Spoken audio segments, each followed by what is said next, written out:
হাত দিয়ে খুবলালেই উঠে যাচ্ছে পিচ দিয়ে ঢালাই করা নতুন রাস্তার চাঙর। ঘটনাটি রতুয়া ১ নম্বর ব্লকের শামসি গ্রাম পঞ্চায়েতের অমরসিংহে গ্রামের।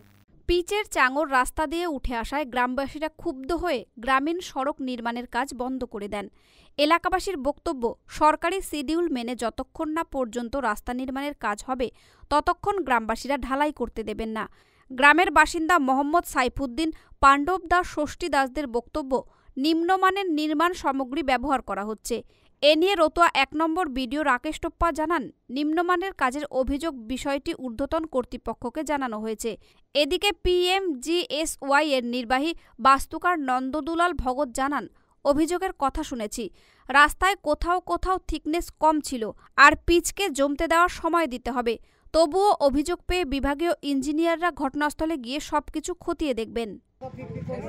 আমাদের এই রাস্তাটা যে করছে ভগবানপুর থেকে চরকি মোড় পর্যন্ত PMG রাস্তা, হ্যাঁ, প্রায় 1.5 বছর ধরে কাজটা চলছে। তার মধ্যে একবার ইঞ্জিনিয়ারিং এসে চেক আপ করে গেছে পিচ হওয়ার পরে।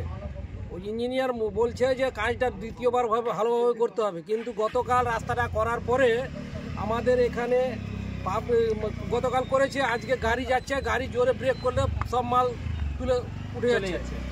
এই হচ্ছে ঘটনা। আমরা রাস্তাটাকে বন্ধ করেছি, আমাদের কাজটা যেন ভালোভাবে হয়। আর মুখ্যমন্ত্রী এসছে আমাদের মালদাতে, মুখ্যমন্ত্রী যেন দৃষ্টি আকর্ষণ করে এই সব কাজের জন্য।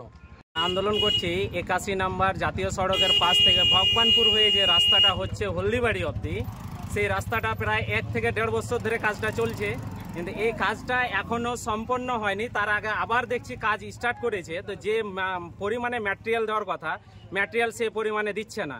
কালকে কাজ করে গেছে আর আজকেই দেখছি সে রাস্তায় কোনো গাড়ি যাচ্ছে, ব্রেক করলে পারে সে মালগুলো দূরে সরে যাচ্ছে। এখনো হয়নি, ঠিক হয়নি। আমরা এই কারণে নেমেছি রাস্তাতে, কাজ যদি সঠিকভাবে হয় তাহলে কাজ করতে দেব, যদি কাজ সঠিক না হয় তাহলে আমরা আন্দোলনে নেমেছি। এই কাজ সঠিক না হলে আমরা কাজ করতে দেব না। সে যেখান অবধি আমাদের যেতে হবে আমরা যাব, কিন্তু এই কাজ সঠিক না হলে কাজ করতে দেব না। মালদা টুডে।